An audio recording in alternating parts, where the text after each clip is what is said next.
Okay, so your first assignment for this argument piece is we have to determine bias. Pretty much anything ever written by people, ever and in any place, it has some sort of bias in it.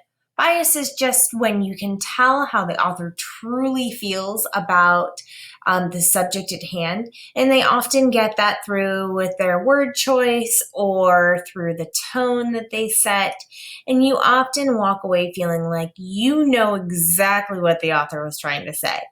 So in this case, we have to really fine tune our ability to identify bias. Because as we're going through our History Day research, we need to be able to identify bias and how it may influence the things that the author wrote. In addition to that, we also need to think about, is this a primary or a secondary source? So people who were involved in the event, primary sources, will often have some bias in what they say because they were there and it directly affected what they saw, said, did, and felt. For primary sources, you are looking at people who were at the event, photographs from the event, even documents from the event, newspapers from the event. Those are all primary source material. They are the first, when you think of primary as first, they were the first touches on the event. So think, for instance, when we talked about the USS Iowa and the USS Missouri and the surrender of Japan in the Bay of Tokyo. Well, when they did that and we saw in our pictures the document that was signed, that document is a primary source. Now, I realize that many of us will be getting our primary sources as well as our secondary sources from the internet. So don't worry if you're utilizing the internet, because you can find primary sources on the internet. It doesn't have to be a phone call to somebody who was there. It doesn't have to be an interview. It doesn't have to be an actual document that you saw in the museum. Many of these things are now available to us on the internet. In fact, you can watch interviews with people from those events online, but be careful. I will tell you this. 2 years ago, when I judged at State History Day, there was a student who placed in their bibliography a primary interview that they found on YouTube. That would have been an amazing feat, because the person that they were saying was interviewed had been gone long before anyone was ever capable of videotaping anything. It was an actor and not an actual person from the time. So please be careful when you are looking at things on the internet. You really do need to evaluate them for, are they truly a primary source or are they a secondary source? And what is the bias that is inherent in the writing? So if you look at source A and source B on this assignment, I want you to identify, is it primary or is it secondary? Remember that secondary, those are the second touch people. They weren't actually there on or at the event. They got their information secondhand. Somebody told somebody who told them, or somebody told them, or they saw a newspaper article and then they went back and rewrote something based on the newspaper article, but they were not there.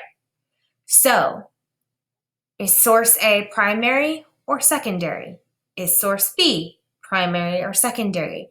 In your Adobe PDF file, you can click on these boxes and type directly into them, primary or secondary. Then it asks, is the source an expert? Being an expert is something that might be difficult for you to identify, because an expert is truly somebody that you have to think, are they somebody who knows absolutely what they are talking about? And sometimes we even think those experts that we're used to calling experts might not actually be an expert at all. So really evaluate what you think and back it up with examples. Then it says, is the information complete? Do you get a complete picture of what is happening based on what you see in the source, whether source A or again, source B? What evidence is there of bias? Okay, as you're reading through this, what do you see that tells you the author might feel a specific way about the event? Or what tells you that the author doesn't necessarily feel one way or another about the event? They're really just kind of reporting what happened. And then last but not least is, what evidence is there of loaded words? When you are reading a piece and you find bias, you will find loaded words. Those are words that absolutely 100% tell you that there's some sort of bias in the writing. And when we talk about bias, think about opinion writing. Instead of saying, I believe that my cats are mean, that's an opinion because I said I believe. But if I was trying to present it as fact, instead of saying I believe, I would say cats are truly evil. Okay? Evil is loaded. It tells you right off the bat that the author has a very biased opinion on cats.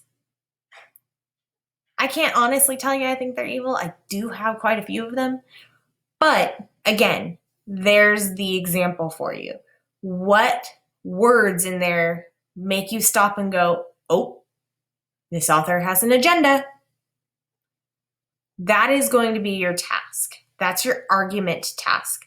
Because when you write an argument for me and when you write an argument for History Day, while you are trying to prove that you are right in the way that your subject fits under the umbrella of communication in history, you must banish your bias from the project.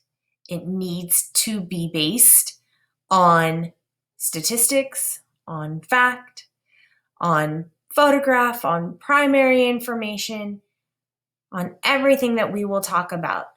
And we will continue to work more and more and more on this. And I will show you exactly how you can write a piece that might actually include some bias without making it feel biased. Remember, when you talk about tone or you talk about mood, we're talking about how will the reader feel when they are done reading your piece, and how will the reader think you felt in writing it. So again, banishing the bias, start looking at these two examples and tell me, what bias do you see in these two examples? And later we will talk about how could we have written them such that the bias was banished. All right, get to it.